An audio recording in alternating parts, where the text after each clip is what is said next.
अस्सलामुअलैकुम। कैसे हैं आप सब लोग? उम्मीद है कि आप सब खैर खैरियत से होंगे। आज का दिन आप सबको जुम्मा मुबारक। ये जुम्मे का ब्लॉग है डाल मैं आज रही हूँ क्योंकि मुझे कल बिल्कुल टाइम नहीं मिला था और मैं कल रात को बहुत थक गई थी। मैं जल्दी सो गई थी और आज जुम्मे के दिन मैंने बनाया है दाल चने की और साथ पकोड़े।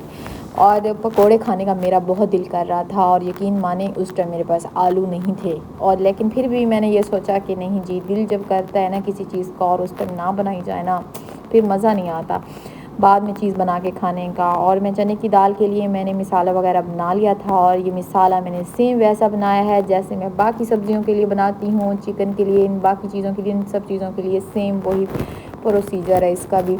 तो चने की दाल मैंने भिगो के रख दी थी 4-5 घंटे से, क्योंकि ये जब भिगो के रखें थोड़ी नरम हो जाती है और फिर जल्दी बन जाती है। जैसा कि आपको पता है मेरा कुकर बन के नहीं आया और कुकर के ढक्कन की वजह से फिर मुझे बना के ना इसे काफ़ी देर के लिए छोड़ना पड़ा। और ये देखें जी, मेरे पकोड़े भी रेडी हो चुके हैं और मेरे पास आलू नहीं थे। सोचे मैंने पकोड़े कैसे बनाए।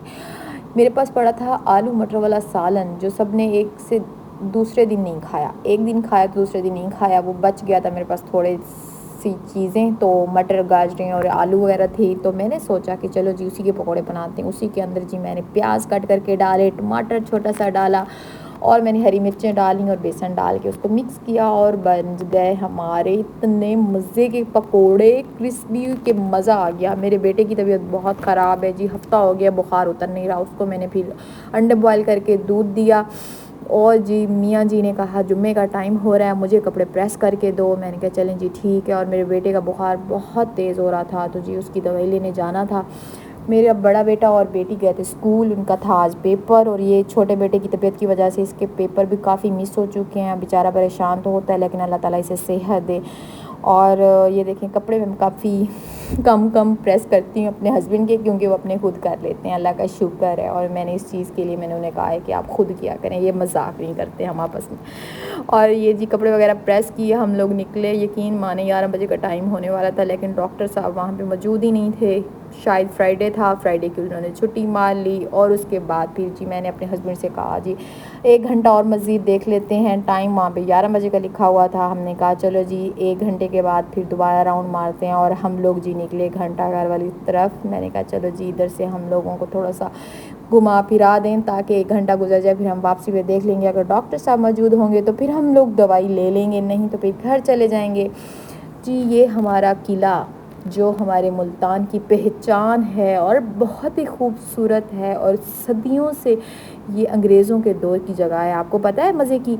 और जो लोग मुल्तान में रहते हैं उनको तो बहुत अच्छे तरीके से इस जगह का पता होगा। जो लोग मुल्तान से बाहर और बाहर की जगहों पे रहते हैं शायद बहुत कम लोग होंगे जिन्हें नहीं पता होगा। आज हम लोग पहुँचे किले पे और यहाँ हम लोग काफ़ी अरसे बाद गए हैं और यकीन माने अपने हस्बैंड की मिन्नतें कर कर आके मैंने इस वीडियो के लिए मैं यहाँ तक ले आई। मैंने कहा चलें जी आज ऊपर का हमें राउंड लगवा दें।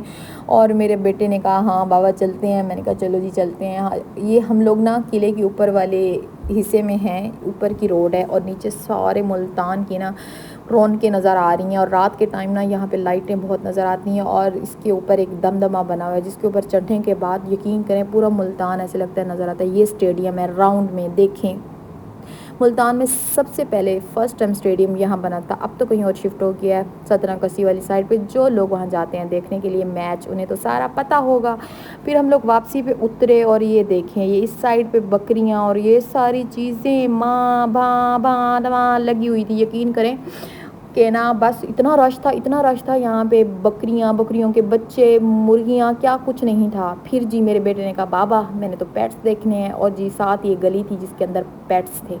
और हम लोगों ने कहा चलो जी, मैंने कहा चलो ठीक है मैं भी वीडियो बना लूँगी, आप भी देख के इंजॉय कर लेना। ये देखें यहाँ पे हम लोग जब घुसे इतने प्यारी प्यारी कैट्स थी, मुर्गियाँ थी, तोते थे, कबूतर और क्या कुछ नहीं था। ये देखें इतने खूबसूरत, मैं तो हैरान रह गई कि वाकई देख के दिल तो बड़ा कर रहा था कि कुछ ना कुछ ख़रीद लिया जाए। लेकिन यकीन करें ख़रीदने के लिए तो मेरे मियाँ और मेरे बच्चे ले लेते हैं लेकिन पालना मुझे पड़ता है, इसलिए मैंने कहा नहीं नहीं कुछ भी नहीं लेना, बस सिर्फ देख के एंजॉय करो और फिर घर चलो।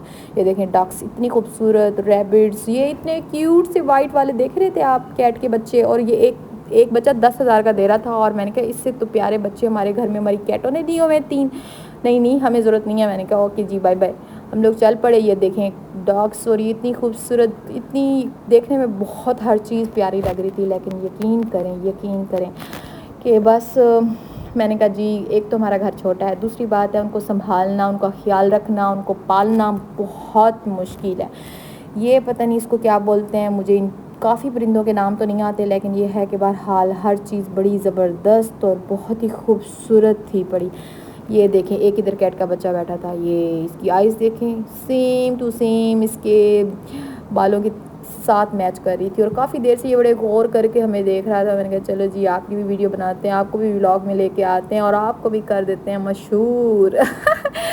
यकीन करें मुझे कैट के बच्चे बहुत अच्छे अब लगने लगे हैं जब से मेरे बच्चे इनको संभालते हैं। ये पीछे एक बड़ी प्यारी सी कैटो बैठी थी बड़े गुस्से के अंदर, ऐसे लगता था जैसे पता नहीं क्या कर डालेगी, लेकिन थी बड़ी प्यारी। इसके कान और इसके फेस के ऊपर ऐसे थोड़ा सा ना ब्लैक तो नहीं कहेंगे, ऐसे बड़ा खूबसूरत सा कलर का टच था और इतनी खूबसूरत थी। ये देखें ये इतना गुस्से में बिल्ला बैठा है, ऐसे लगता है कि ये कहता है बस पिंजरा खोलो और मैं तुम्हारे मुंह पे चंबे मार दूँ। लेकिन बहरहाल हमने इसे देखा, बहुत प्यारा था। कमाल की बात है बच्चे इतने महंगे, 10-10 हज़ार का कैट का एक बच्चा, और बिल्ला जब हमने पूछा तो 3500 का। मैंने कहा क्या वजह, हालांकि वो पला हुआ है और उसको पालना पड़ेगा, लेकिन ये उनके अपने रेट्स थे। बस इतनी महंगी चीज़ें थी, यकीन करें अब तो परिंदे हों जानवर हों वो भी इतने महंगे हो गए हैं महंगाई की वजह से। कमाल नहीं है वैसे, आपस की बात है। तो यकीन करें और इनको देख के दिल बड़ा खुश हुआ। और ये एक तो वाइट कलर के जो रैबिट्स थे इतने खूबसूरत लग रहे थे। मेरी फूफो ने अपने घर में रैबिट्स पाले और यकीन करें इतने सारे ये हो गए थे। ये देखें नीचे घुसा पड़ा एक दूसरे के साथ लिपटे पड़े हैं और इतने प्यारे लग रहे हैं, इतने क्यूट लग रहे हैं जिसकी कोई हद नहीं है। लेकिन यकीन करें मेरी फूफो ने पाले थे अपने घर में और 2 से पता नहीं कितनी बड़ी फैमिली उनकी हो गई थी, और उसके बाद वो बीमार हो गए और कुछ फूफो ने बेच दिए, कुछ बेचारे मर गए। तो यकीन करें जब बेचने गई थी ना तो ऐसे बिके थे जैसे यकीन करें कि बस कोयले के भाव, यूँ कहें कूड़े के भाव। तो बस फिर उसके बाद हम लोग पेट मार्केट से निकले और फिर वापसी पे हम लोगों ने कहा कि हम लोग किले के ऊपर से ही सीधा उधर घंटाघर वाली साइड से निकल जाते हैं। और ये दरबारें हैं, जो लोग यहाँ मुल्तान में रहते हैं उन्हें तो बहुत ही अच्छे तरीके से पता होगा। और यकीन करें मुझे इसकी कोई हिस्ट्री नहीं पता, बस कभी कभी सोचती हूँ मैं नेट से रिसर्च करूँगी, लेकिन जो लोग इस बारे में जानते हैं उन्हें तो पता होगा। अगर आप लोगों ने इस दरबारों के अंदर जो इनके नेक लोग हैं इनकी स्टोरीज़ जाननी है तो वो ज़रूर रिसर्च करें। और बस जी ये निकले हम लोग मुल्तान के मेन बड़े गेट से जो कि घंटा घर रुकता है। और ये हम लोगों ने रास्ते से जूस वगैरह पिया, अपने बेटे को पिलाया, उसको बहुत प्यास लग रही थी। घर पहुँचे, नमाज़ वगैरह पढ़ी, खाना शाना खाया और उसके बाद शाम को मेरे बेटे को बहुत तेज़ बुखार हो रहा था। फिर हम लोग दोबारा दवाई लेने के लिए निकले। यकीन माने बस अल्लाह पाक मेरे बेटे को सेहत दे, अब शुक्र अल्हम्दुलिल्लाह उसकी तबीयत काफ़ी बेहतर